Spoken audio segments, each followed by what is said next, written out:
자, 안녕하세요. 우리 반사 여러분. 한 주일 동안 잘 지냈어요? 한 주일 동안 또 힘들었죠? 또 이번 한 주 또 힘있게 우리 아이들에게 정말 말씀을 가르치고 믿음을 가르칠 수 있게 바라고요. 우리가 하는 모든 일이 헛되지 않은 줄 알미라 그랬으니까 하나님 앞에 섬김 자체가 상이 된다는 걸 깨닫고 힘있게 섬길 수 있으면 좋겠습니다. 이번 주 공부하는 베드로전서 4장을 한번 잡아봤어요. 1절부터 19절까지인데 제목은 마지막 때를 어떻게 살 것인가, 그리고 요절은 1절이 좋을 것 같아요. 마지막 때를 우리는 살아가죠.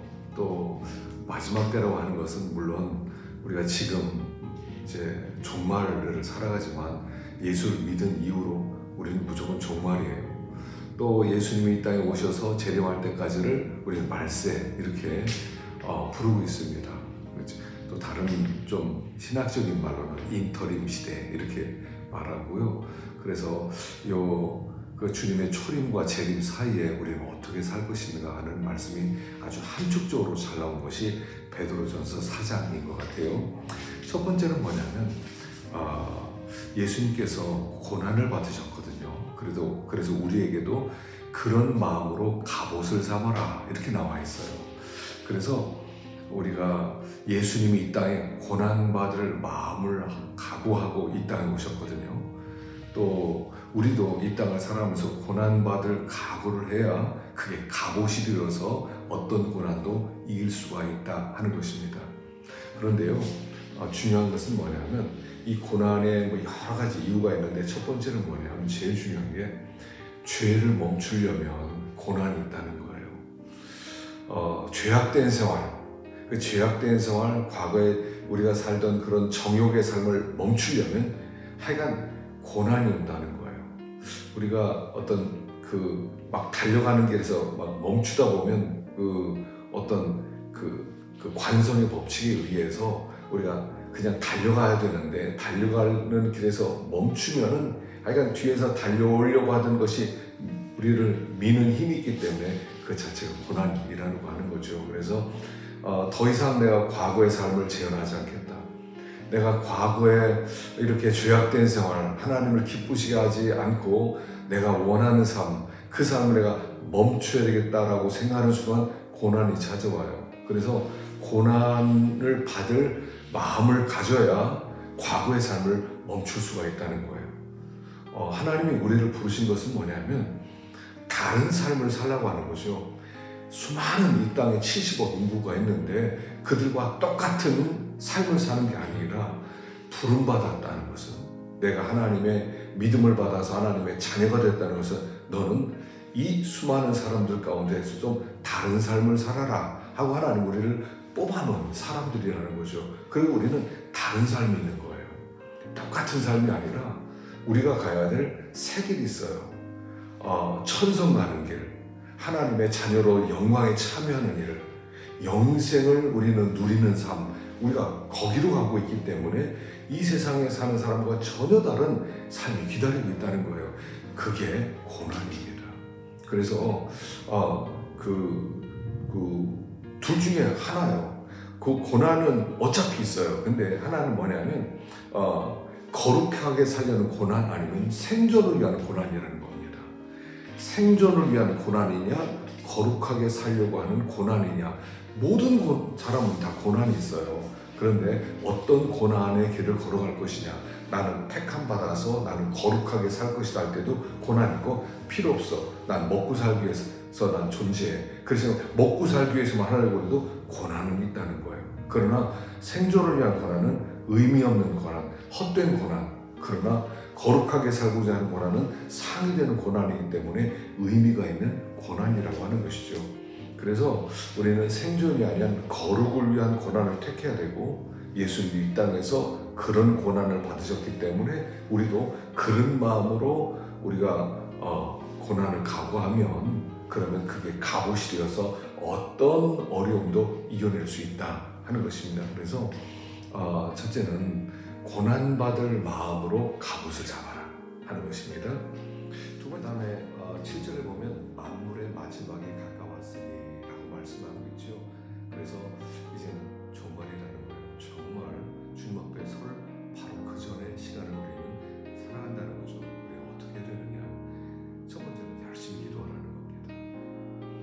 기도가 모든 것의 우선이라는 거예요. 기도하고 나서 사랑할 수 있고, 기도하고 나서 봉사할 수 있고, 기도하고 나서 섬길 수 있고, 기도가 모든 것의 뿌리라고 하는 거예요. 그래서 첫째는 기도해라. 성경에는 쉬지 말고 기도하라 라고 말씀하셨죠. 그래서 쉬지 말고 기도하면서 하나님 앞에 나가고 하나님의 은혜를 구하고 하나님의 음성을 듣고 주 안에 구하는 삶을 살아가라 하는 그런 말씀입니다. 예전에 제가 듣기에 부모가 자녀를 교육시키는데 학교 갈 때 주기도문을 50번 암송해라. 돌아올 때는 사도신경을 50번 암송해라. 그렇게 왔다 갔다 했던 아이가 있었다고 합니다. 잘못된 길 걷지 않았고요. 아주 훌륭하게 자랐다고 들었습니다. 그래서 아이들에게 기도를 가르치면 좋겠고요. 기도하기 어렵다 그런 아이들에게는 주기도문이라도 자꾸 암송해라. 같은 말이라도 암송해라. 그렇게 하면 하나님이 들으신다. 또 그렇게 가르치는 것도 좋을 것 같아요. 그래서 기도란 뭐냐면 나의 관심이 어디에 있는지, 나는 하나님과 어떤 관계에 있는지를 계속 상기시키는 것이죠. 두 번째는 뜨겁게 사랑해라. 결국 사랑하는 삶이 우리 신자의 삶입니다. 신자는 사랑하는 삶. 하나님은 사랑의 하나님, 사랑에서 아들까지 우리에게 내어주셨고 그 사랑을 받은 우리는 사랑을 내보내는, 흘러보내는 사람이 되는 것이라는 것입니다. 그리고 사랑이 있는 곳이 하나님 나라가 되는 거예요. 그래서 이 사랑의 기술을 배워야 되는데 참 사랑의 기술을 배우는 게 쉽지 않죠. 저도 제일 어려운 게 어떻게 사랑하지? 그리고 늘 고민이 뭐예요? 나는 왜 이렇게 사랑이 부족하지? 이게 고민이에요. 아이들에게도요. 어떻게 하면 다른 사람들에게 이렇게 사랑을 줄 수 있는지 한번 생각해 보라고 하세요. 반에서 내가 어떻게 하면 아이들을 사랑할 수 있을지 한번 생각해 보라고 하세요. 그래서 사랑하면 사람을 건질 수가 있어요. 그러니까 하나님 나라는 사랑이 있고 사랑이 없는 것은 지옥이 되고 천국과 지옥의 차이는 사랑으로 갈려지는 거예요. 이 나라의 행복도 사랑이 많은 나라는 잘 살고 사랑이 없으면 늘 문제가 많은 거죠. 결국 사랑이 있다는 것입니다. 그래서 뜨겁게, 사랑 자체는 뜨거운 거지만 뜨겁게 사랑해라 하고 있습니다. 세 번째는 선한 청지기로서 서로 봉사해라 하는 것입니다. 하나님이 각자에게 은사를 주셨어요. 그러니까 각자 은사 없는 사람이 없어요. 생각해보면 자기는 은사 없다고 하지만 은사 없는 사람이 없어요. 다 은사를 주셨는데 은사를 주신 이유가 뭐냐? 그것은 덕을 위해서 주셨다는 거예요. 봉사하라고, 섬기라고 우리에게 주셨다는 거죠. 이 땅에서 우리는 다 대가를 요구해요. 대가. 그래서 이런 대가 저런 대가를 요구를 합니다. 대가가 있어야 일한다. 대가 없이는 일 안 한다. 그래서 그 대가만 바랐는데 대가는 뭐냐면 이 땅에서 얻을 수 있는 보상이 대가예요. 그러나 대가 없이 하는 일이 봉사인데 그게 하나님 앞에 가서 받을 상이 되는 것이에요. 그래서 우리가 청지기로서 하나님의 일을 하고 당연한 겁니다. 그렇게 말할 수 있어야 되고 아이들도 봉사하는 걸 자꾸 가르쳤으면 좋겠어요. 교회에서 얘들아 청소해라. 얘들아 우리 뭘 나누자. 나누면서 살자. 아이들에게 섬기자. 그래서 대가 없이 하는 법도 가르칠 수 있으면 좋겠습니다. 크게 세 번째 대목은 뭐냐면 불시험이 올 때 그걸 당연한 것으로 여기라는 겁니다. 이상한 일 간처럼 이상한 일이 온 것처럼 나는 왜 이렇게 고난당하지? 왜 이렇게 난 힘든 일이지? 그렇게 생각하지 말라는 거예요. 우리가 이 세상에서 당하는 시험은 어떤 뜻이냐면 심판대, 하나님의 심판대 앞에서 심판받지 않게 해서 여기에서 심판을 받는다는 의미가 있어요. 가만히 보면요, 다른 사람은 괜찮은데 나만 어려운 것 같아요. 다른 사람 다 괜찮아요. 근데 이상하게 나만 재수없이 걸리고 나만 재수없이 어려움 당하고 나만 재수없이 그렇게 되는 것 같아요.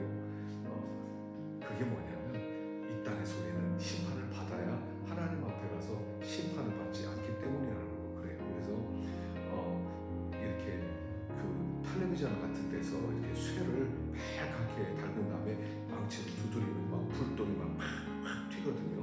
그게 불순물이 빠져나가는 거예요. 시험은 그런 의미가 있어요. 불순물이 빠져나가. 그래서 연단을 받아서 순수한 금, 강한 금, 쓸모 있는 금을 만들기 위해서 그런 불순물을 제거하는 작업이 필요하다는 거죠. 그래서 하나님도 우리를 그렇게 훈련을 시킨다는 거예요. 불순물을 제거시키고 쓸모 있는 그릇을 만든다는 거죠. 그래서 우리 믿는 사람은 시험이 올 때 내가 연단을 받고 있구나.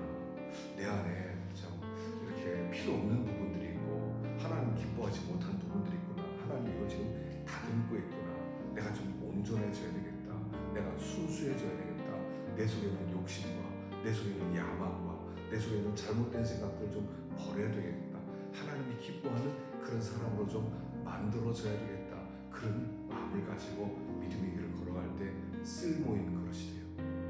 이 땅에서 받는 연단으로 그의 미래가 결정되는 거예요. 그래서요, 훈련도요, 군대에서 세게 훈련받는 사람들은 특수부대 들어가는 겁니다. 특수한 일을 맡는 거예요. 그런데 그냥 특별한 일을 맡길 일이 없는 사람은 그냥 대충 아무 훈련이나 받아도 돼요. 아무 훈련. 그냥 저 후방에서 그냥 PX에서, 물론 PX병이 다 나쁜 건 아니지만 그것도 필요한 일이지만 그냥 전장에 나가서 총 쏘고 막 이렇게 특수한 임무를 안 맡는 사람은요, 대충 훈련을 받아요. 그러나 특별한 훈련을 받는 사람은 특별한 일이 있는 거예요. 그래서 우리는 특별한 훈련, 일을 위해서 특별한 훈련을 받는 것이 불시험이다. 이렇게 생각할 수 있으면 좋겠습니다. 아무쪼록 먼저 우리 교사된 우리가 하나님의 말씀으로 이런 사람으로 만들어지고 또 이렇게 아이들을 가르칠 때 우리 아이들 가운데 정말로 귀한 그런 일꾼들이 나올 줄로 믿습니다. 이번 주도 수고하시고 기도하겠습니다. 하나님 아버지, 우리를 교사로 세워주셨습니다. 주님, 힘이 부족하지만 저희들에게 이런 사명을 맡기셨사오니 저희를 먼저 말씀의 사람 되게 하시고 기도의 사람 되게 하시고 사랑의 사람 되게 하시고 쓸모있는 사람으로 좀 만들어져서 우리 아이들에게, 우리 학생들에게 정말 하나님의 말씀을 잘 증거할 수 있도록 축복해 주시옵소서. 이번 한 주도 하나님 각 부서부서에 하나님 임재하시고 큰 은혜 임하게 하여 주옵소서. 예수님의 이름으로